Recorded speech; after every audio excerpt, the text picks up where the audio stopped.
Using your own voice in Suno AI. In this video, I will show you how to do it step by step in 2025. So make sure to like and subscribe. Step 1. Go to suno.com or you can use the app. And then sign in with your account and navigate to the Create tab. Step 2.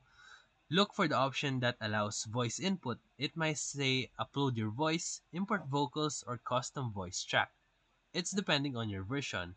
So on my end, it's this plus audio icon and then upload or record. Step 3. Choose a pre-recorded vocal file and make sure the audio is clean and clearly sung or spoken. No heavy background noise. Step 4.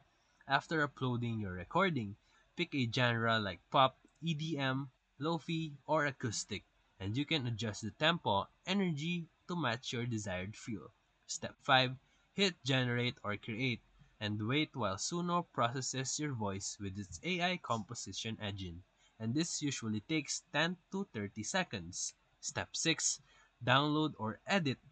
Once done, you can preview, tweak, and download the full track. And Suno may also let you remix it with different instruments or versions. And that's it. So if this video helped you, feel free to like and subscribe for more videos. Thank you for watching.